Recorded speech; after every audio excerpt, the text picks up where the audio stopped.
Grazie, mi scuso di non parlare il portoghese, se almeno fossi di Genova mi verrebbe più naturale, ma essendo dall'altra parte dell'Appennino no, purtroppo, per cui userò la mia lingua. E vorrei fare una cosa impossibile, cioè provare in 40 minuti a ripercorrere le dimensioni di un problema nel quale mi sembra c'è da porre qualche premessa. Premessa numero 1.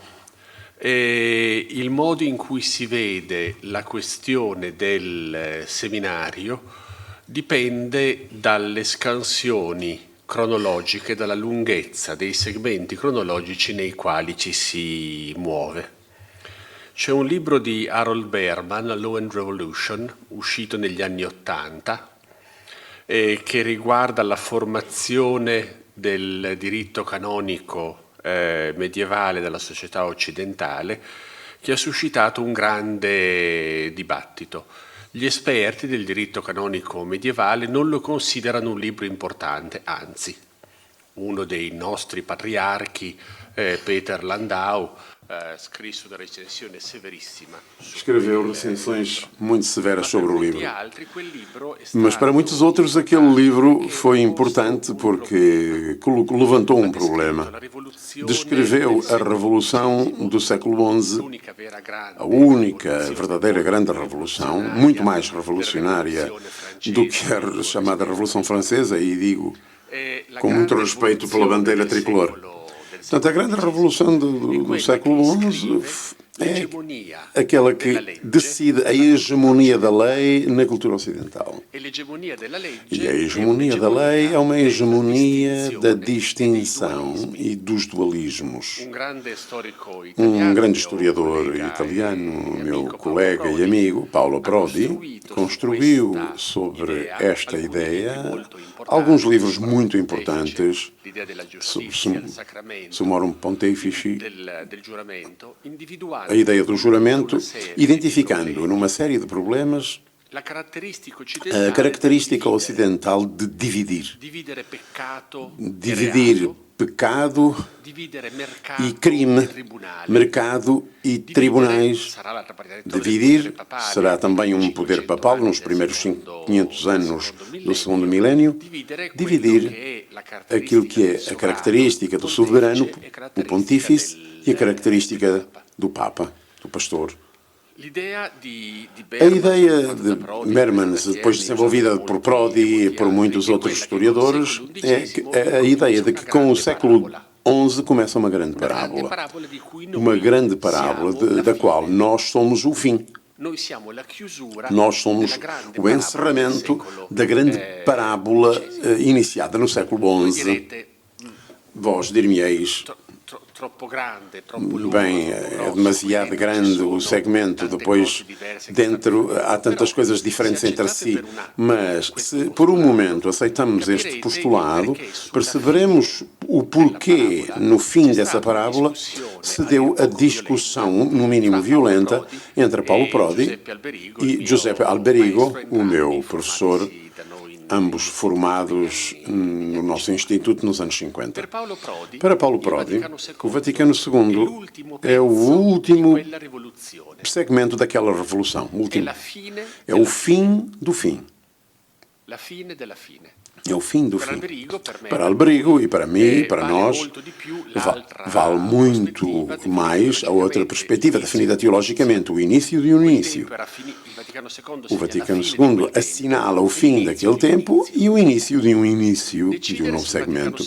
Decidir se o Vaticano II é o fim de um fim ou o início de um início, decide acerca das coisas que poderemos escutar esta manhã.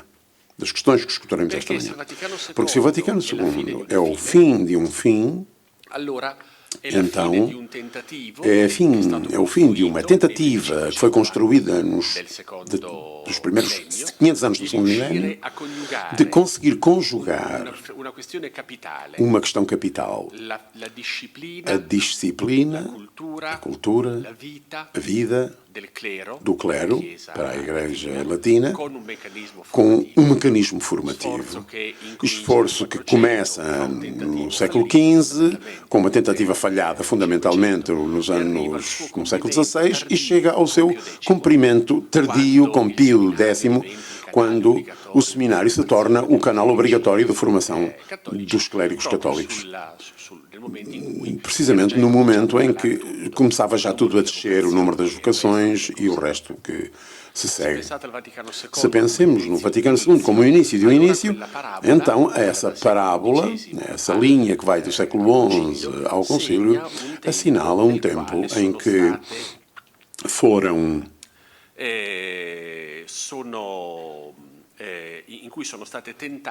foram tentadas soluções a respeito das quais há que fazer uma operação de discernimento, colher aquilo que naquela condição representou um início dinâmico e conseguir, pelo contrário, historicizar e pôr em arquivar as partes erradas daquela solução.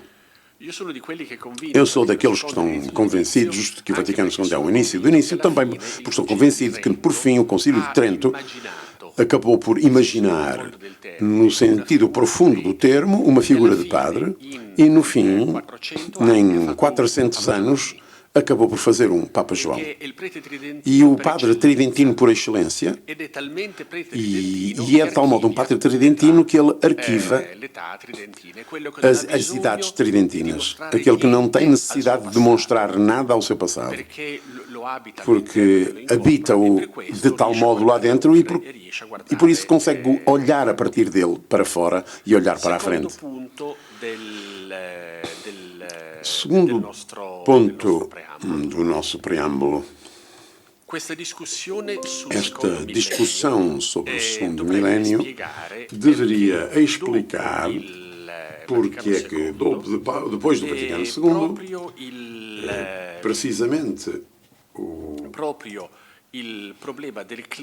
problema do clero, da formação e da fisionomia do clero tenha sido um grande tema usado contra o concílio.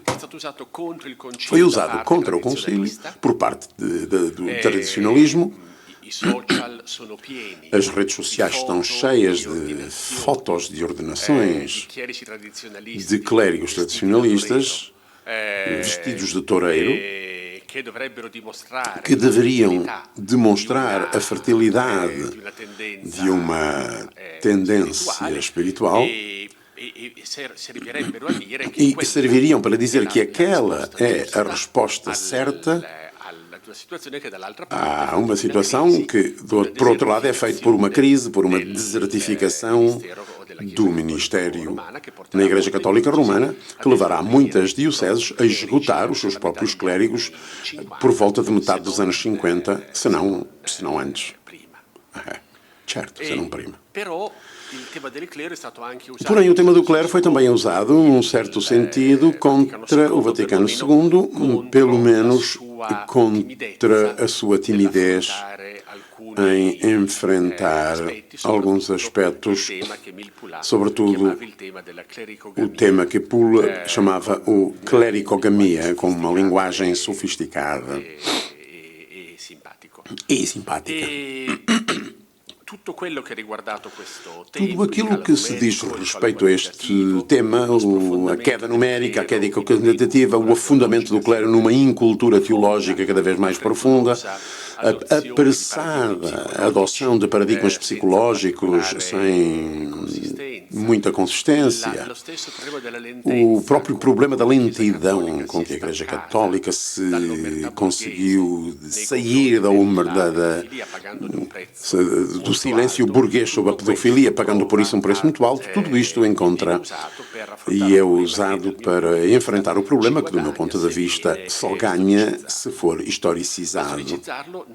Mas historicizá-lo não é fácil e não foi essa a tendência prevalente.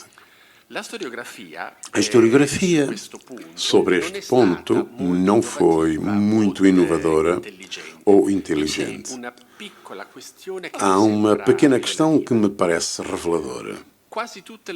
Quase todas as obras que se ocupam de formação dos sacerdotes católicos romanos e dos seminários, do ministério, mais cedo ou mais tarde, citam o Enchiridion Clericorum, que é o Denzinger de uma ideologia formativa. Potente, isto é, poderosa e imponente como o Denzinger, capaz de formar uma mentalidade e uma ideologia. E um Enchiridion Clericorum forma aquilo que é a descrição padrão do problema da formação das figuras que exercitam o ministério na Igreja, e houve somente uma tentativa no Enchiridion Ministerium nos anos 70 de conseguir escapar daquele mecanismo sem muita sorte. O esquema que encontramos por todo o lado é um esquema que tende a apresentar o todo num formato de progresso da formação clerical. Há uma espécie de biografia da formação clerical que chega até um ponto em que chega à idade adulta. E a tese, que era forte, por exemplo, no início do século XVII, quando a famosa frase do Pallavicino, ainda que o concílio tivesse feito só o decreto de 13 de junho de 1500 sobre a instituição dos seminários, estaria valido a pena tudo o mais que fez. E aquilo que num tempo era uma formação informe, e normalmente ali contam-se coisas tenebrosas desse tempo, e depois há o tempo da mítica formação medieval das escolas catedrais, que são oficinas de ofício, que depois têm um valor também ideológico. Depois vem a fase da legislação sobre a formação, e ali tropeçamos no Concílio Lateranense IV. Depois há a querela dos mendicantes e dos chocolates nas universidades, que não entra muito deste esquema, pelo que se ocupam outros, quando ninguém se ocupava disso, fazia o Yves Congar. Depois atravessa-se a nado o século XV, cita-se o Cardinal Capranica e, finalmente, chegamos ao século XVI e ao Concílio de Trento. É um mecanismo que projeta para trás anacronismos e arbitrariedades impressionantes. E de tal modo impressionantes que custa a explicar que, muito antes de Magritte, os padres conciliares do Concílio de Trento tinham inventado o surrealismo. Porque o decreto de 13 de julho de 1373 é um decreto surreal. Porquê? Porque põe a obrigação de fazer os seminários, mas não a obrigação de pôr lá dentro seminaristas.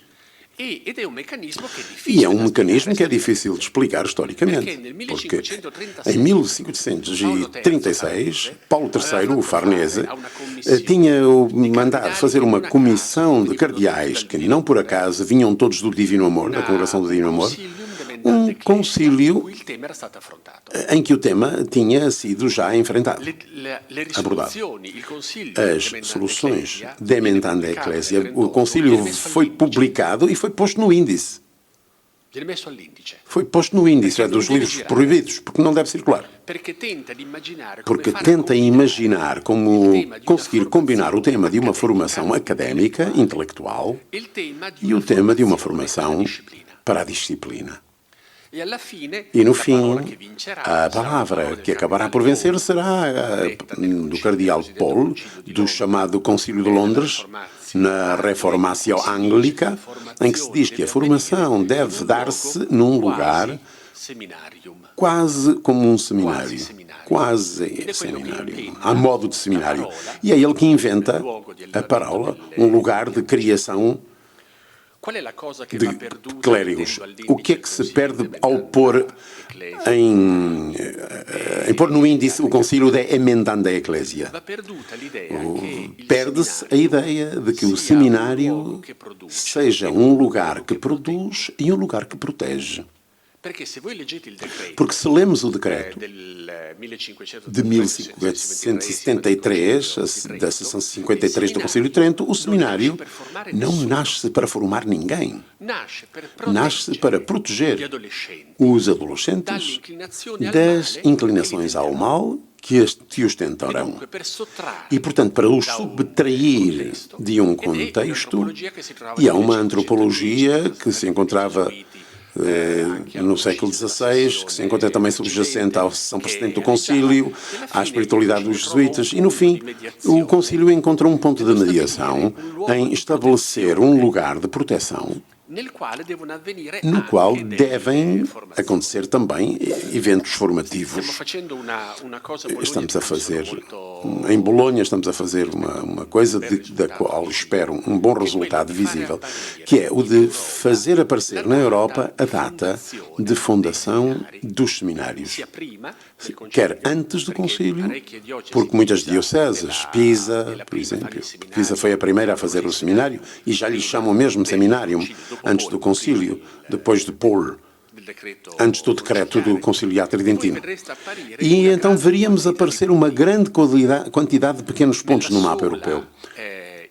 Só na Itália apareceriam centenas de pequenos pontos, na Península Ibérica, menos, mas também um bom número, em França um bocadinho menos e na Alemanha pouquíssimos. Mas se formos adiante com o índice cronológico daquele facto, veremos que grande parte daqueles seminários, como se dizia na linguagem eclesiástica dos manuais de história da Universidade Gregoriana, languidiscono, isto é, enfraquecem no curso do século XVII, porque o seminário não funciona. Todos fazem os seminários, mas não funcionam. Produz uma certa quantidade de peritos, de funcionários, instrui os instrutores, como se diz na linguagem da construção civil, mas não consegue produzir os resultados. E aquilo que resultará será não o seminário incerto, digamos assim, do Concílio de Trento, mas será uma coisa diferente do seminário, que não nasce de um concílio e que é uma espiritualidade que será a da grande tradição francesa e que chega até ao modelo do padre São Sulpiciano, o padre do sacrifício, o padre do Alter Critus, o padre de que hoje nós, com os escândalos de abusos sexuais em explosão, de que vemos os terríveis limites que poderiam dele sair. O problema do tipo de pastor da Igreja Romana, em confronto com o pastor da Igreja Protestante, da comunidade eclesial protestante, permanece um problema sem solução. Pastor da palavra, pastor do governo, pastor dos sacramentos, pastor espiritual, pastor da administração, de todas estas coisas juntas, daquilo que ele quiser. De uma destas coisas, pastor que recusa toda esta dimensão pastoral e toma o caminho do pastor das missões, de modo a poder inventar em terra desconhecida um novo tipo de forma e de modo de ser. Este é o problema. Reassume-o, a meu ver, de maneira esplêndida no artigo que é sobre este tema da formação.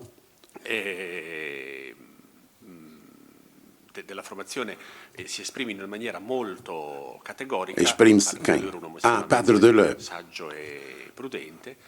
um homem sábio e prudente, e dizia assim: antes de mais, na escola francesa, é lá, antes de mais, que se forma, no século XVII, a espiritualidade sacerdotal que reinou entre nós e, pelo essencial, reina ainda até à crise e às reformas recentes.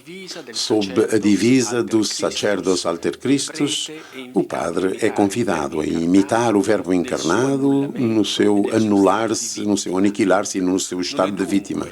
Não é, portanto, uma escola sacerdotal que é preciso tornar responsável de algumas apreciações empáticas. De resto, o catecismo romano já tinha escrito, mérito não só que não são só anjos, mas também que não são só anjos entre nós, mas que são também homens entre nós. De resto, o modelo de São Sulpício, que se impõe no nosso país até o século XIX, conjugava ao cristocentrismo do orador sacrificial um ideal de santidade pessoal de tipo religiosa, privilegiando as virtudes chamadas passivas e uma recusa do mundo, com um objetivo e uma intenção de edificação e correspondente à condição social do clero de então. Esta ideia de um esquema deste género faz com que Pio X cumpre o desígnio tridentino e rompe as ambiguidades e as moderações de Trento, impondo uma ideologia do seminário, aquela que encontreis no Enchiridion Clericalorum, faz uma operação que retoma a mitologia historiográfica de um progresso evolutivo que pouco a pouco vai formando as escolas, o Capránica, o Colégio Romano, depois os seminários e depois a escola francesa, a escola de São Sulpício, etc., etc., até que o Papa consagra tudo isto e dá uma solução central, baseada no poder de Roma e na autoridade de Roma. Se formos reler o decreto tridentino, há uma atenção às igrejas locais muito mais forte em Trento daquilo que será depois em todos os séculos sucessivos. Porque a imposição é feita ao bispo de fazer o seminário, torna-o de tal modo responsável que na evolução das diversas espiritualidades nascerá uma ambiguidade teológica muito profunda, que é a da relação entre o sacerdócio do bispo e o sacerdócio do padre, até às teologias derivativas. O padre, enquanto aquele que participa do sacerdócio do bispo e todas essas coisas que depois depois serão aplicadas ao diaconato permanente. Quando chega o Vaticano II, sistematiza as questões acerca do ministério episcopal, mas não a dos padres. O plano Döpfner, que era uma das hipóteses de sistematização da agenda conciliar, volta-se à velha fórmula, que, por outro lado, é ainda a única coisa que interessa a uma boa parte do episcopado, que é a disciplina do clero. De vita et disciplina clericolum, chamava-se o pequeno tratado que estava em todos os manuais do bom bispo do século XV e do século XVI. O padre fica naquele aspecto e é a figura do bispo que é abordada, em certo sentido, produzindo uma possibilidade nova que não foi utilizada. Na restituição ao bispo das faculdades que antes não lhe tinham sido reconhecidas, põe-se o problema de fazer uma redefinição da relação entre o padre, a igreja que o gera, isto é, e a relação entre o bispo e a igreja que o gera. Eu tive a sorte de escutar as lições de Eugenio Correco e a tese de Correco, que é baseada sobre a ideia da recíproca imanência, é uma ideia que funciona também, segundo Correco. A sinodalidade, a colegialidade episcopal são fruto de uma objetiva recíproca imanência. Para ele, a palavra mais importante do Vaticano II era in quibus et ex quibus, sobre as igrejas locais. In quibus, nas quais e a partir das quais, sobre as igrejas particulares. E na relação com a Igreja Universal. A recíproca imanência do bispo a respeito da sua igreja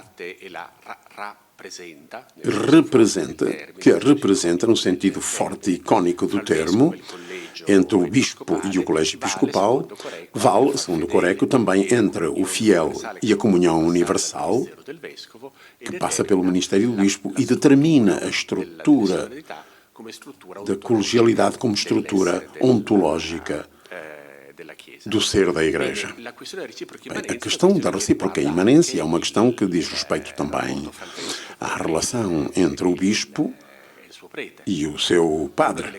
Uma das grandes discussões que se tinham dado no curso do século XIX, em particular, era a questão da função do bispo a respeito da obrigação de seguir a vocação. O seminário não é um lugar no qual se acolhem vocações, diríamos, voluntarísticas, mas no qual se acolhem obediências a uma vocação dada por Deus. A respeito desta vocação dada por Deus, de cujos traços no seminário requerem obediência, o bispo representa, mas depois também se discuta se o pode autorizar ou não todas as normas, e se necessário que o expulsem. Circulam normas no século XIX sobre os concílios provinciais. Elas são todas feitas com esta ideia, com esta preocupação, que remontava ao seminário de Carlos Borromeu, que, do ponto de vista institucional, continua a assegurar-se até à chegada da Revolução Francesa. O Vaticano II, a este respeito, não produz nenhuma clareza, mas produz, mais uma vez, como Trento, uma ambiguidade que pode ser uma ambiguidade fértil ou uma ambiguidade infértil. Depende do depois, não depende do facto.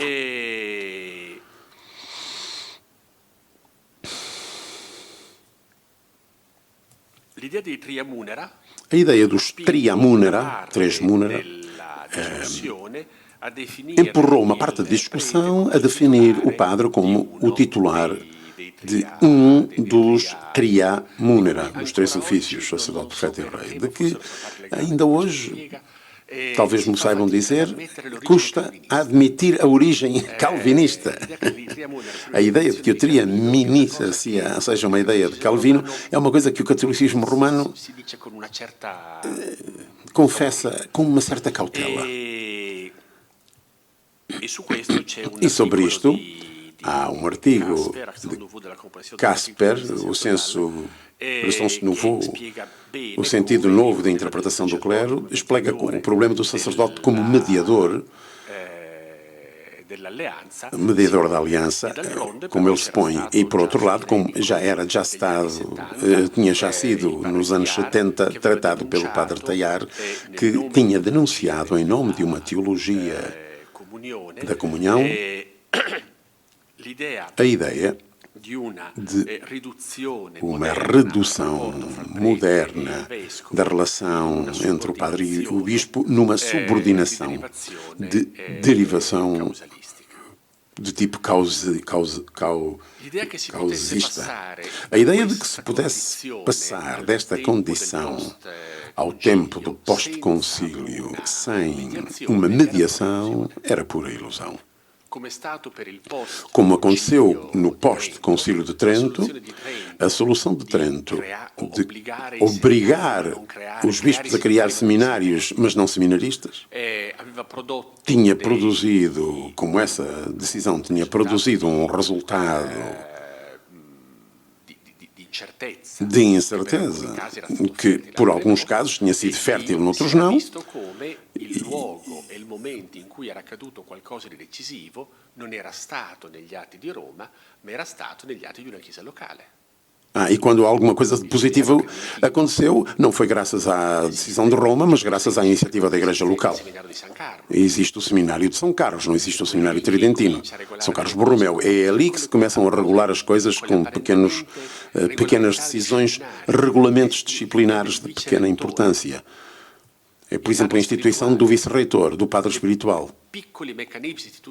Pequenos mecanismos institucionais, um dos grandes génios políticos do segundo milénio, que era São Carlos Borromeu, tinha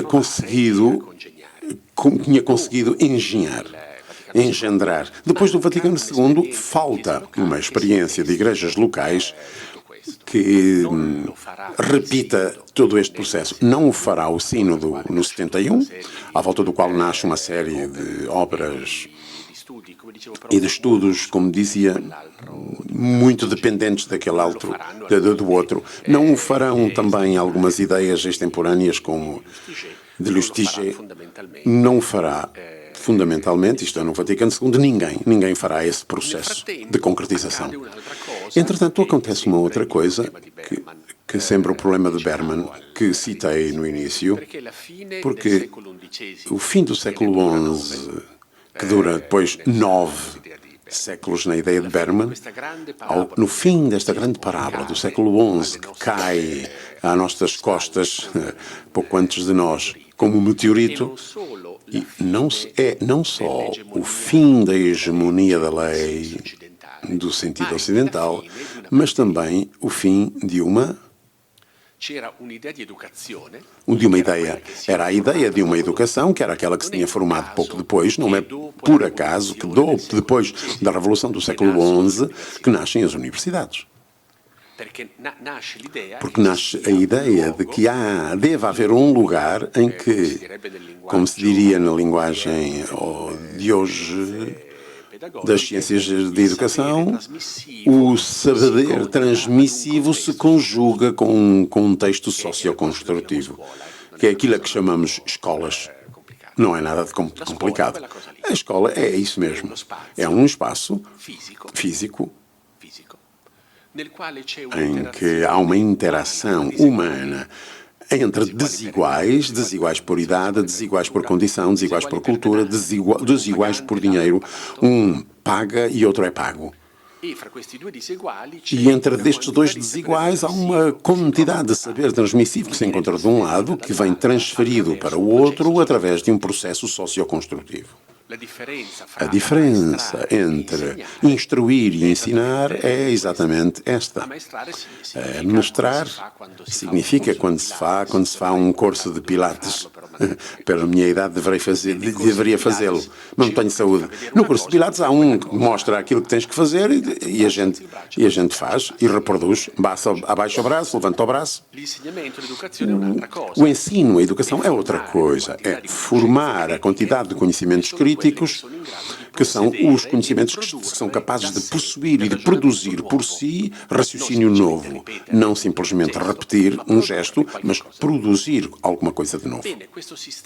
Bem, esse sistema de transmissão é um sistema formidável e uma das grandes ideias do século XV, XVI, latino, e da Igreja Latina, é o de pôr dentro desta grande intuição uma quantidade, um potencial enorme de emancipação social. A Igreja Católica é o único lugar em que os filhos dos proletários se tornam classe dirigente antes do Partido Comunista da União Soviética. 500 anos antes. 500 anos antes do Partido Comunista. E conseguirá transformar a mola da exclusão do saber das classes subalternas numa mola prodigiosa, uma mola, um dinamismo de aprendizagem. Bem, toda esta parábola, se olharmos bem com atenção, acabou. A hegemonia da lei no mundo global já não existe. Há máquinas, nem sequer seres humanos, que sabem de cada um de nós muito mais coisas daquelas que sabemos nós, o nosso diretor espiritual, ou todos juntos. Que determinam não os nossos comportamentos, mas os nossos sentimentos.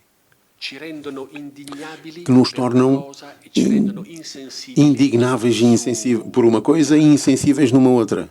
Indignam-nos numa coisa e tornam-nos insensíveis na outra. Determinam até aquele véu de vontade no qual se forma a opinião política, com a qual nós temos constituições que nos fazem construir sistemas de representação democrática. Neste contexto, a instrução já não representa uma mola de emancipação social. As classes subalternas já não encontram no ensino, na aprendizagem, um grande dinamismo de ascensão. E isto fez perder o apelo que fez nascer os seminários menores como lugar no qual se semeava, mais uma vez com a palavra evangélica, sabendo bem que a maior parte seguiria por outros caminhos, mas para conseguir fazer de modo que aquilo fizesse a pequena parte daquilo que depois se tornaria o grande corpo, para fazer o ofício do padre. E a ideia de que haja uma relação entre formação académica e ofício, a velha ideia é essa, que tinha nascido com as escolas catedrais. Essa ideia já não existe. Hoje, os grandes peritos da finança não são peritos de economia, são peritos de matemática. Uma boa parte deles são filósofos. Aprenderam com a habituação ao pensamento crítico e a ideia de qual seja aquele património mínimo de conhecimentos obrigatórios para fazer um determinado ofício está limitado hoje a campos muito precisos. O médico ainda não é um matemático, mas tornar-se-á matemático. Porque em breve o nosso telefone saberá mais coisas sobre a nossa saúde de quem quer que seja, pelo que tanto faz. É melhor chegar a um matemático e o matemático dir-nos que estamos para morrer. Fará ele o diagnóstico. E esperemos que se engane, porque também o matemático se engana algumas vezes, pelo menos nos tempos. Nos tempos poderia enganar-se, felizmente. Então, este tipo de acontecimentos faz com que o problema do seminário se coloque seja na lógica do fim de um fim, seja na lógica do início de um início. Põe-se como algo que é preciso reconstruir sobre bases novas e diferentes, que em 3 minutos exporei e depois acabo, porque são os nossos tempos.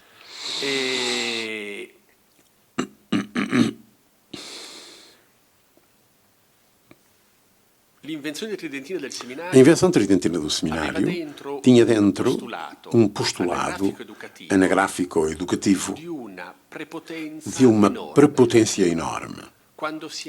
Quando se entrava no mercado de trabalho pela idade de 9 anos, sendo mulher se casavam aos 15, colocava a formação do clero a uma idade que era 2,5 vezes a do ingresso no mundo do trabalho. Se considerarmos só o caso europeu, isso quereria dizer que para fazer na Europa seminários de tipo tridentino, seria preciso ordenar as pessoas à minha idade, aos 64 anos. Dando-lhe 64 anos de formação intensiva.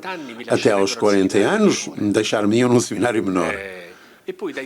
E depois dos 40 aos 64, obrigar-me a fazer um curso de filosofia e teologia. E em 25 anos, mais ou menos, me teriam formado. É claro que esse é um problema que não pode ser a solução de hoje.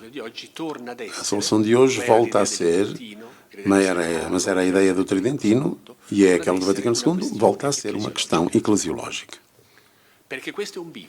Porque isto é um cruzamento, é uma bifurcação, e não há modo de encontrar um terceiro caminho. Ou se empreende o ideal da disciplina, e se diz o problema é um problema de formação da disciplina, em que também a cultura é uma cultura que deve servir para consolidar uma auto-identidade, uma auto-representação disciplinar muito forte, ou se toma, pelo contrário, o caminho do Ministério. Há um belo artigo de Sesbué, creio que já citei, o da inversão entre sacerdócio ministerial e ministério sacerdotal, que se dá no Vaticano II, que é muito significativa, e penso que quer dizer exatamente isto. Tomar o outro caminho tornou-se muito complicado pelo facto de que, numa queda quantitativa da presença de candidatos nos seminários, sobre esta queda quantitativa, caíram duas lentidões. Por um lado, a lentidão em emancipar-se do silêncio burguês a respeito da violência sobre menores e sobre as mulheres. O silêncio, ou o ocultamento nos casos de abuso, não é uma invenção eclesiástica.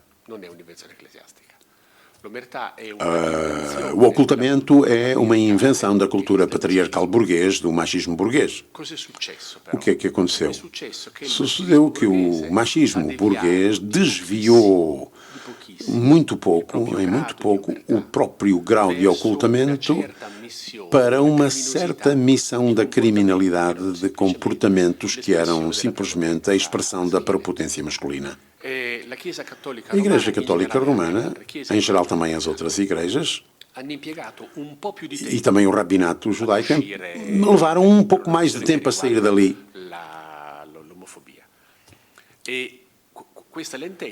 E esta lentidão fez com que hoje o catolicismo romano se encontre representado muitas vezes como o único lugar em que existe uma violência sobre os menores e sobre as meninas e que os padres sejam os únicos pedófilos. Mas na opinião pública, a meu ver, está entrando muito facilmente a ideia de que quase todos os pedófilos são os padres e quase todos os padres são pedófilos.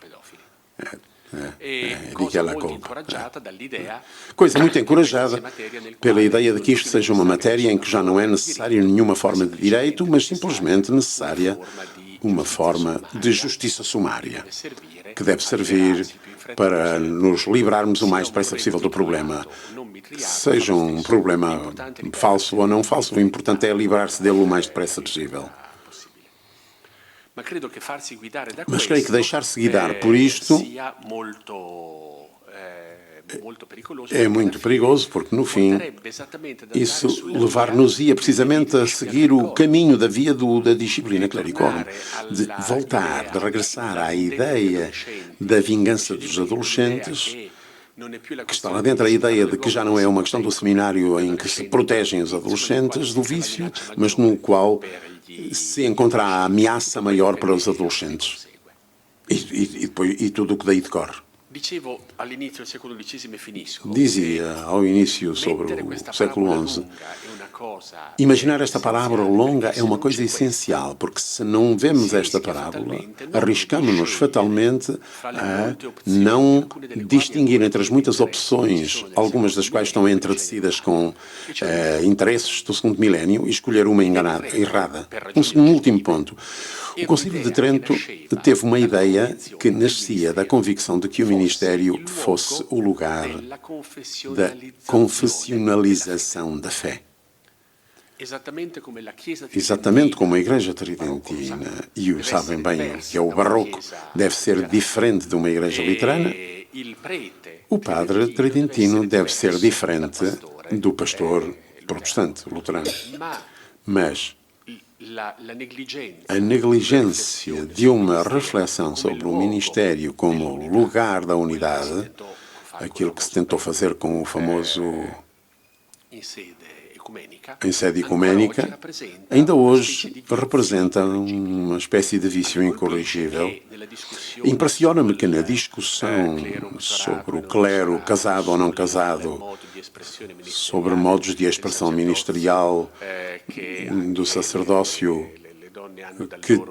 que as mulheres têm também a partir do seu batismo, sobre a questão da identidade sexual do ministro e das suas relações, etc., há a convicção de que, no fundo, se encontrasse em Roma uma boa solução e se fizesse uma bula, as coisas acabariam.